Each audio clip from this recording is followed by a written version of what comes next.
வணக்கம் சார். இப்போது நம்ம இன்னைக்கு எல்லாருக்குமே தேவை வந்து பணம், சரியா? அப்போது நம்மளுடைய வகுப்பில் வந்து உங்களுக்கு ஒவ்வொருத்தருக்கும் உங்கள் ஜாதகத்தில் குபேரன் எங்கே இருக்குது அப்படிங்கிறத நம்ம இன்னைக்கு உங்கள்கிட்ட எல்லாருக்கும் ஜாதகம் வாங்கியிருந்தோம்.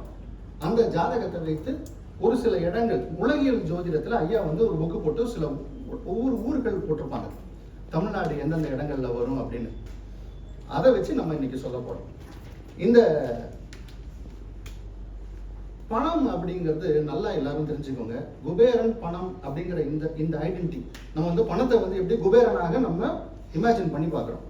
அந்த இமேஜினேஷன், அந்த பணம் அப்படிங்கிறது கண்டிப்பாக அது மனம் சார்ந்த விஷயம். அது வந்து மனம் சார்ந்த விஷயம். அப்போ மனம் அப்படின்னா என்னன்னா சந்திரன் தான் இதற்கு அதிபதி. சந்திரன் தான் அதிபதி. இப்போ பணம் அப்படிங்கிறது மணி, இது மனம், மனசை சொல்லக்கூடியதான் சந்திரன். மனது இது வந்து மனம்ங்கிறது வாசனை. இப்போ நீங்க ஒரு ஃப்ரெஷ் நோட்டை வந்து பேங்க்ல விட்ரா பண்றீங்க, ஒரு 500 ரூபாய் கட்டு கொடுக்குறாங்க, அது இப்படி ஃபிளிப் பண்ணி பாருங்க, அதோடைய வாசனை ஒன்று தனியா ஒன்று தெரியும். இதை நீங்க மனது ரீதியாக நீங்க உணர ஆரம்பிக்கும் போது உங்களுக்கு சில பலாபலன்கள் தெரியும். இப்போ பணத்தை நம்ம வந்து சம்பாதிக்கிறதுக்கு நம்ம வந்து என்ன பண்ணணும் அப்படின்னா ஃபர்ஸ்ட் உங்களுடைய மைண்டை டியூன் பண்ணணும். மைண்ட் டியூனிங் தான் இதுக்கு ரொம்ப முக்கியம். இது வந்து ஒரு எனர்ஜி. பணம் வந்து ஒரு எனர்ஜி. பணத்தை நீங்க கையால வாங்குறது ஒரு எனர்ஜி. குவாண்டம் பிசிக்ஸ்ல இதைத்தான் சொல்லி கொடுக்குறாங்க. பணம் வந்து ஒரு எனர்ஜி. இப்போ இன்னைக்கு வந்து அது நம்ம வந்து எலக்ட்ரானிக் ஃபார்மேட்ல நம்ம டிரான்ஸ்ஃபர் பண்றோம். அப்படியா இருந்தாலும் அந்த ட்ரெங்னு ஒரு சத்தம் கேட்கும். பணம் டிரான்ஸ்ஃபர் உள்ள உங்களுக்கு வந்துச்சுன்னா எவ்வளவு பணம் வந்திருக்குன்னு நீங்க பார்க்க போறீங்க. இந்த மாதிரி இந்த பணத்தை வந்து நீங்க மேனிஃபெஸ்ட் பண்ணும்போது, அந்த அஃபர்மேஷனை திருப்பி சொல்லும் போது உங்களுக்கு பணம் வரும். பணம் கையில வரும், வரத்துக்கான சூழ்நிலை உண்டாகும். நீங்க என்னன்னா எப்போ நம்ம வந்து எனக்கு பணம் வராது, எனக்கு கையில கிடைக்காது, இந்த மாதிரி நீங்க வைப்ரேட் பண்ணீங்கன்னா அது உங்களுக்கு வரவே வராது. இதுக்கு வந்து உளவியல்காரர்கள் என்ன சொல்றாங்கன்னா, டாக்டர் ஜீன் ஜோசப்னு ஒருத்தர், அவர் ஏற்கனவே உளவியலை பத்தி அவர், அதாவது நியூரோ சைக்காலஜியை பத்தி அவர் கவனிச்சிருக்காரு.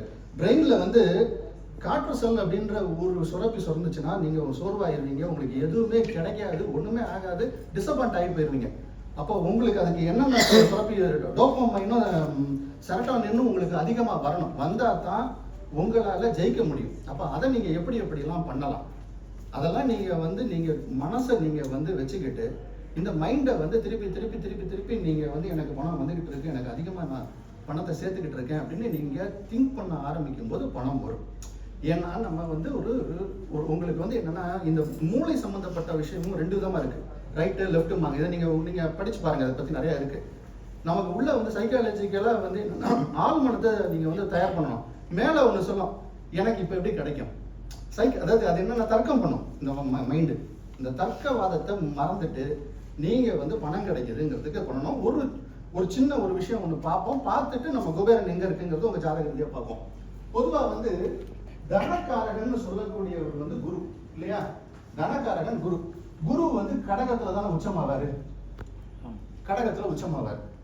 அப்போ இந்த உச்சம் வீடு கொடுக்கிற சந்திரன் காலபுருஷனுக்கு 2வது வீட்டுல தான் உச்சமாகும், ரிஷபத்துல உச்சமாகும். கரெக்டா? ரிஷபத்துல உச்சமாகும். இப்போ இந்த இடத்துக்கு உரிய கிரகம் யாரு? சுக்கிரன். அவரு இங்க மீனத்துல உச்சமாவார். சுக்கிரன் சரிதானா? உச்சமாவார். இங்க பாருங்க, இந்த இப்ப சந்திரன் வந்து எங்க காலபுருஷனுக்கு 2ஆம் இடத்துல உச்சமாகிறாரு. வீடு கொடுக்கிற கிரகம் சுக்கிரன். நல்லா கவனிங்க.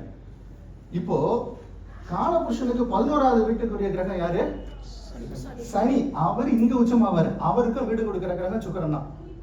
அவருக்கு இந்த சுக்கிரனுக்கு மட்டும்தான் 2 பிளேஸ் அவங்க வீடு வாங்கும், சொந்தமா உச்சமாகிறது.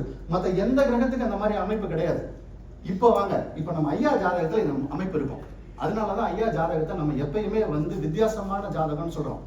ஐயா ஜாதகத்துல ரிஷபத்துல சந்திரன் உச்சம், துலாத்துல சனி உச்சம். இப்ப இதை வச்சு நம்ம பணத்தை எப்படி சம்பாதிக்கலாம் பார்ப்போம். இப்ப இங்க பாருங்க, இன்னைக்கு நான் வந்த உடனே எனக்கு பயங்கர ஆச்சரியம் எல்லாம் காத்துட்டு இருந்துச்சு. இது காலபுருஷனுக்கு 2வது வீடு, இந்த வீட்டுக்கு 2வது வீடு மிதுனம். சரியா? இது ரெட்டராசி. இது ரெட்டராசி. நம்ம என்ன சொல்றோம்னா, எல்லாத்தையும் இணைக்கக்கூடியது புதன் சொல்றோம். கரெக்டா? எல்லாத்தையும் இணைக்கக்கூடியது புதன். நம்ம அதெல்லாம் படிச்சோம். இன்னைக்கு பாருங்க, இந்த 2 சைடும் புதன் கலரு.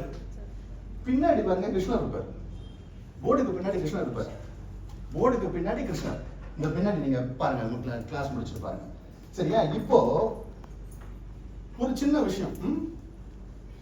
அந்த காலத்துல இப்ப இந்த ட்ரெண்ட் போயிடுச்சு. இடுப்புல வந்து பெண்கள் கொத்து சாவியை வச்சிருப்பாங்க, பாத்திருக்கீங்களா? இடுப்புல இங்க சொல்லியிருப்பாங்க, கொத்து சாவியை சொல்லியிருப்பாங்க. இந்த வச்சிருக்கிறப்பெல்லாம் பணம் நிறைய பேருக்கு வருது. இது ஒரு ஆராய்ச்சி பண்ணி பாருங்க. இந்த மேஷத்தை லக்னமா எடுத்தோம்னா இது 6வது வீடு, இதுவும் புதனுடைய வீடு. சரியா? இது வந்து நில ராசி. இதற்கு 2வது வீடு காற்று ராசி. இந்த இடத்துக்கு வந்தீங்கன்னா இது புதனுடைய வீடு, மறுபடியும் நிலமாயிரும். இந்த நிலத்துக்கு 2வது வீடு காற்று ராசி ஆகும். சரியா? இப்போ பீரோவை நீங்க சாவியை போட்டு திறக்கிறீங்களா? இரும்பு பீரோவை. இது கனெக்டிங் யாரு? இப்போ இந்த சாவி தான் கனெக்டிங். இப்போ இதுல ஒரு வெள்ளி கொத்து தொங்க விடுங்க. அது வந்து 2 கொத்து தொங்குற மாதிரி போடுங்க. காசு உங்ககிட்ட வந்துகிட்டே இருக்கும். காசு எப்பயுமே இருக்கும். பீரோவில் பணம் சேர்ந்துகிட்டே இருக்கும். பணத்தை எடுத்து நல்லா நீங்க செலவு பண்ணுங்க. ஏன்னா இது வந்து எப்படின்னா சர்க்குலேட் ஆகணும். பணம் எப்போ வந்து தேங்கி வைக்காம, அது ஒரு எனர்ஜி. அந்த எனர்ஜியோட நீங்க டியூன் ஆகணும். பணம் ஒரு எனர்ஜி, நீங்க ஒரு எனர்ஜி. இது ரெண்டும் டியூன் ஆகாத வரைக்கும் நீங்க பணக்காரர் ஆக முடியாது. சந்திரமுகியில வந்து ரஜினிகாந்த் வந்து சொல்லுவார் பிரபுட்ட, அவ வந்து சந்திரமுகியா நினைச்சா சந்திரமுகியா மாறினா, அப்புறம் சந்திரமுகியாவே நின்னா அப்படிம்பார். நீங்க பணக்காரன் ஆகணும்னா பணக்காரனாக நீங்க இமேஜின் பண்ணியே ஆகணும். நீங்க என்ன பண்றீங்க? ஊப்பர் ஓலா போட்டீங்கன்னா 2 வீலர் போடுறீங்க, கார் போடுறீங்க. அப்ப நீங்க அந்த மாதிரியான நீங்க லெவலுக்கு வரணும்னா மாறணும். இது மனம் சார்ந்த விஷயம். மனதை நீங்க சமப்படுத்தினீங்கன்னா செல்வ நிலையில வரலாம். சரியா?